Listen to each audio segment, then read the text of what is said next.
What's going on, my friends? Welcome to Wake Up Legendary. Thank you guys all for joining us on this beautiful, wonderful, sunny here in Florida, anyways, Friday morning. Good afternoon, good evening for those of you who are tuning in around the world. I sound like, a news anchor here. Listen, as you can see from the title above, I want to tell you, I want to teach you, I want to explain to you why legendary marketer is like skydiving. It's like jumping out of a plane.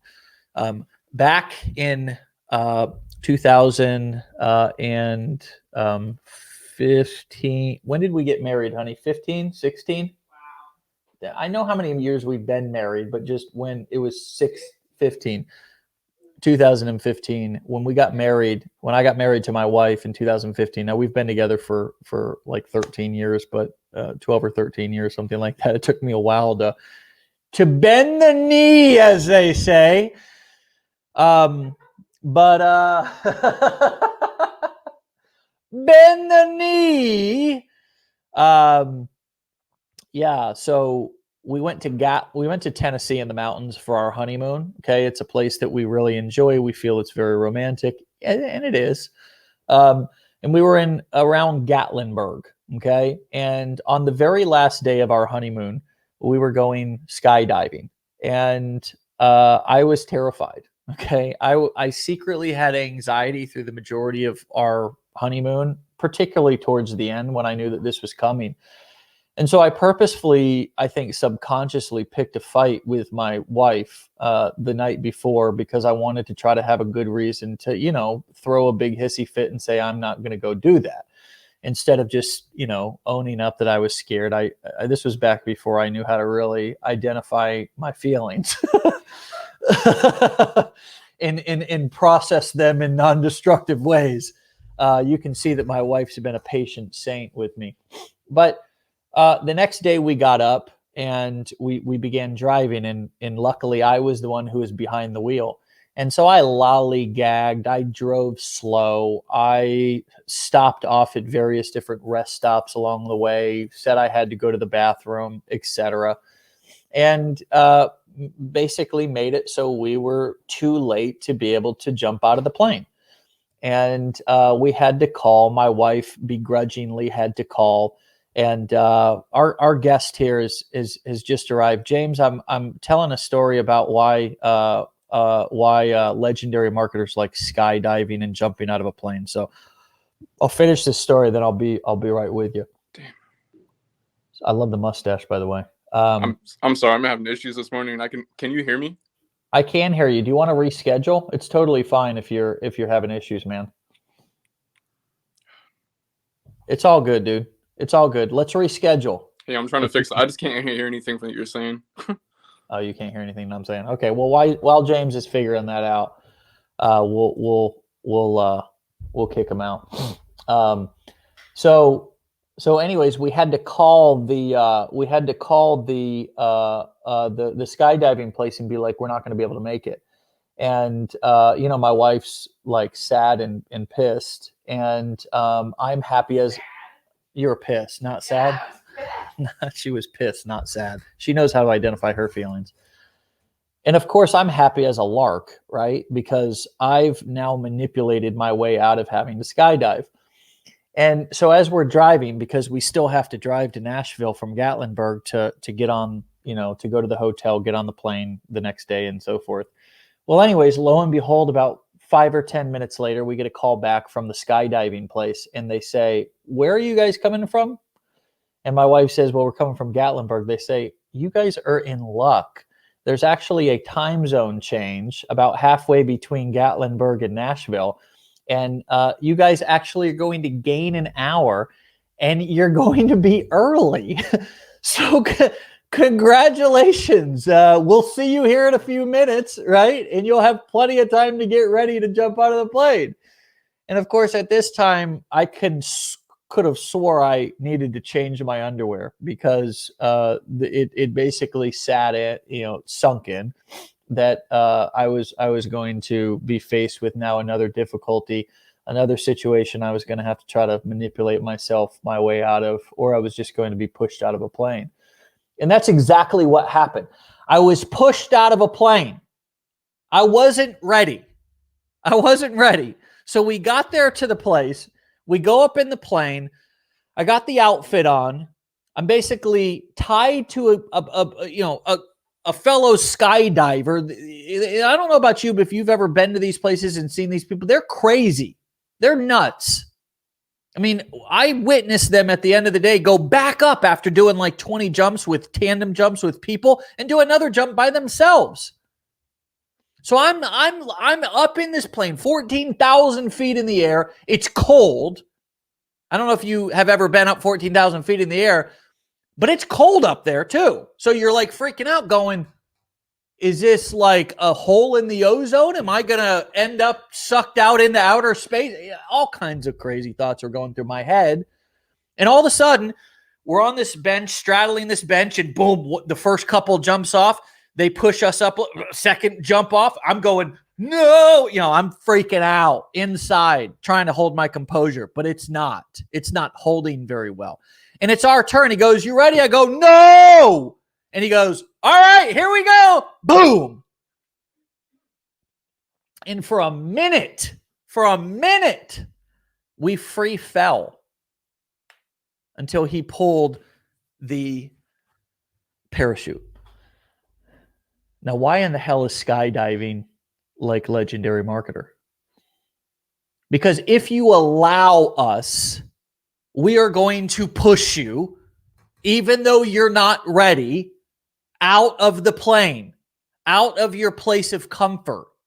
You've probably been, scouring the internet, YouTubing it up, webinaring it up, seminar after seminar, guru after guru, business opportunity after business opportunity, because that's safe.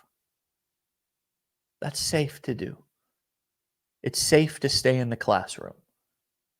It's safe to stay behind the computer going through various trainings and various webinars, and it's extra safe.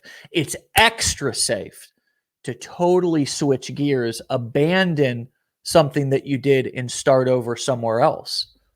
The same way that it's totally safe to leave a relationship and start a new one instead of facing your demons, your skeletons in the closet, facing your shortcomings, facing all of your mistakes, maybe even your transgressions, whatever, and pushing through in that marriage, which is something else that I have experience doing. So you guys have a choice. We all have a choice. We can either do what I was trying to do, which was anything that I could to get out of jumping out of the plane. And oh, by the way, it was one of the most exhilarating. Now, I've done a lot of drugs in my life. Okay. Particularly, none in the last very long time. As you guys know, my story. This is not a secret. Nothing was more exhilarating than jumping out of that plane. Nothing. It was the most exhilarating experience I've ever had. It was the most exhilarating experience I've ever had. Free falling for an entire minute. And then pulling a parachute and sort of flying. I was flying where the birds fly, man. Where the eagles fly. I was flying in the air. It was incredible. It was one of the most, if not the most incredible, adrenaline experiences I've ever had in my life. And just to think that I did everything that I could. I mean, literally, from picking a fight with my wife on our honeymoon to lollygagging on the highway to try to get out of that. And when I landed on the ground, I was so proud that I did it. I was like, I am a badass. And my wife's like, you tried, really? Did you see yourself 30 minutes ago? She was the badass, right? She was excited to do it. And it's her second time. So marketing and legendary marketer is a lot like that. Now, we're not going to come out onto the highway and get you. You know, they weren't going to come do that to me either. They weren't going to come rescue me or keep me captive or, citizens arrest or hold us hostage. They weren't going to force us up into the plane. I actually had to make those decisions once we got there. I was going to put on the suit and so forth, get up in the plane, But I allowed the process to happen. And I actually moved my feet. I took action. I held my arms out for them to put the suit on me and so forth. And Legendary Marketer is a lot like that. We are a lot like the guy on the back, that made sure the parachute got pulled, right? We're a little crazy too. We're a little nuts. But you got to be a little weird and a little nuts to do what we do. Most people are out there subscribed to a totally different way of thinking and living. Most people are saying play it safe, be quiet, go to school, get a good little job, good little 401k, good little this, good little that, nice little white picket fence, get you some good student loan debt. Yeah, baby. Now you're living the American dream, right? Get you some good credit card debt. Yeah, get you a little, car payment, little mortgage payment, you're good. Go to work 40, 50, 60 hours a week for somebody else, then, get out on the beach, and drink a 6-pack, 12-pack, go do it all over again for the next 50 years. So you got to be a little weird to disconnect from such a intense hypnotic message that begins to be given to us when we're small children. Where are you going to go to college, little Johnny? What do you want to be when you grow up? Right? So that message is embedded in us very early. So you got to be a little crazy to do what we do. And it's a little scary. It's a little intimidating. It's more comfortable to stay addicted to our struggles, to stay addicted to our story, that I just didn't succeed in the last 15 things I did because I didn't have the right support. You think I've heard that a few times? Yeah. That's okay. Because it's hard to take responsibility. It's hard to take responsibility for stuff. I know that. I know that struggle. I know that pain of looking in the mirror, of verbalizing that was my fault, that's my responsibility, that I'm where I'm at in life, getting exactly what I deserve, based on my efforts, based on my, based on the output, right? Maybe that's a little harsh. Maybe we don't all get what we deserve. Maybe there's a lot of people who don't get what they deserve. But I think you get the gist. I think you get the gist of what I'm saying. We are where we are where we are because of the choices that we've made, and that's a tough pill to swallow. Now, my favorite saying about dealing with the weight, the gravity of that, while also trying to find hope for the future, is the same thing that somebody told me when I was trying to get clean from heroin. They said, "Well, Dave, let me give you a little bit of slack." They said, "You're not responsible for your past. You're not responsible for everything up until this point, because maybe you didn't know. Maybe you never had somebody speaking truth to you. Maybe you just had a bunch of people that were BSing, kind of like there's a lot of asshole BSers on the internet, fake ass gurus, wannabes, bro marketers, manipulators, right? Maybe they haven't talked this straight, real ass shit like I'm talking to you right now, right? And I don't give a shit if anything that I say pisses somebody off, offends them, whatever, because there's plenty of people who will coddle you and who will tell you sweet little lies about how it's not your fault. But you know what? Somebody said, "Dave, it's not your fault, bro, about what you've done up until this point, where you've been, maybe you didn't know, but everything in the future is your responsibility. It's your responsibility. Now you know." So thank you for tuning in, and hopefully I've completely ruined your ability to be able to not take responsibility, right? Hopefully I've totally ruined the ignorance is bliss for you, right? Because ignorance is not bliss. Ignorance is pain.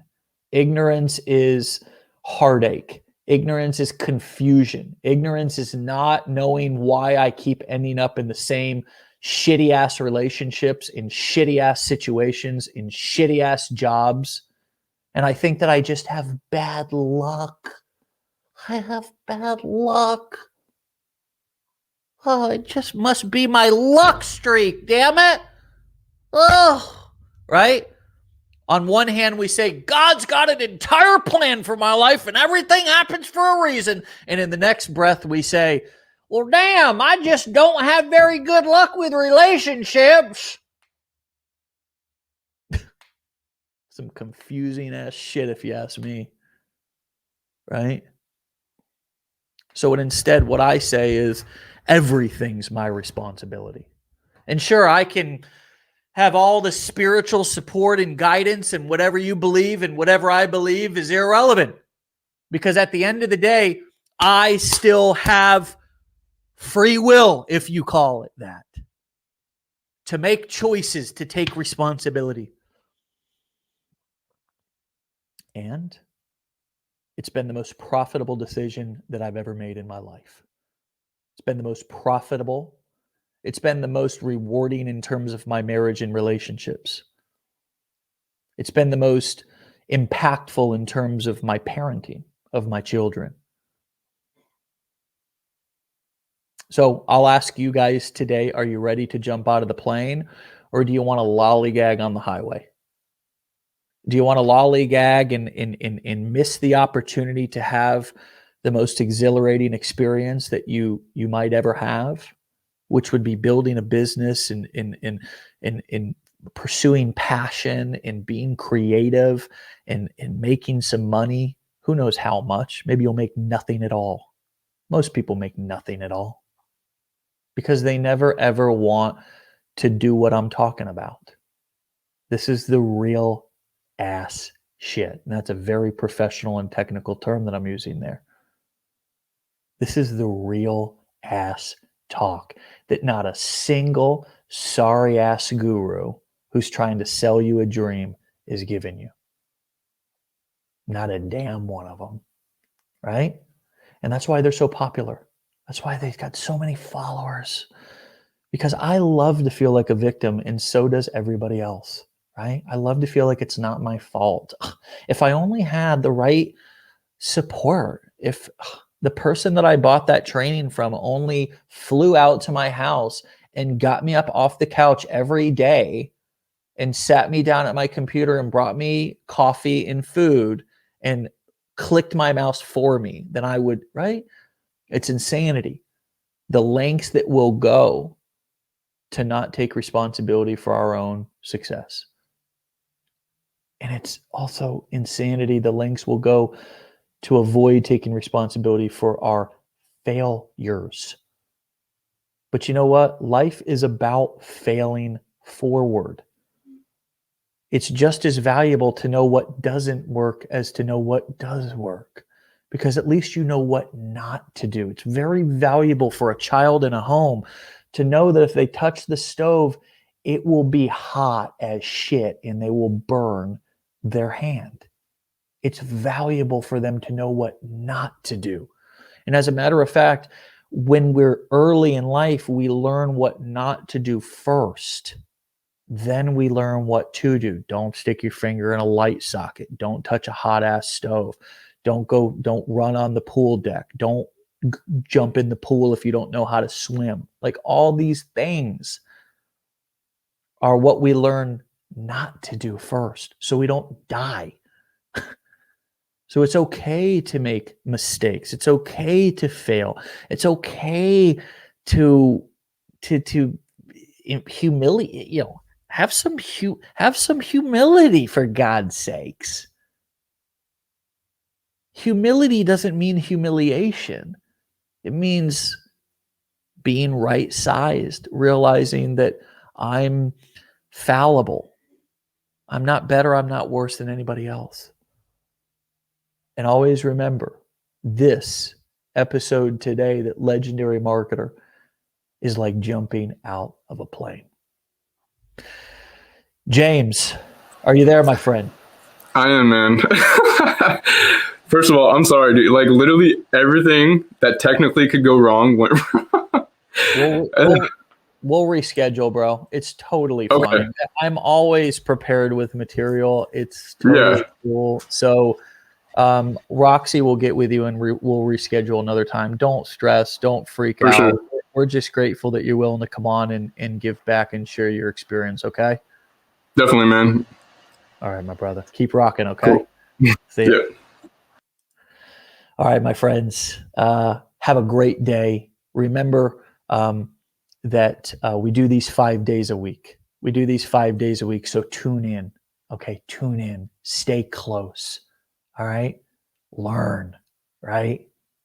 Invest in yourself. This can be the best season of your life. Be legendary.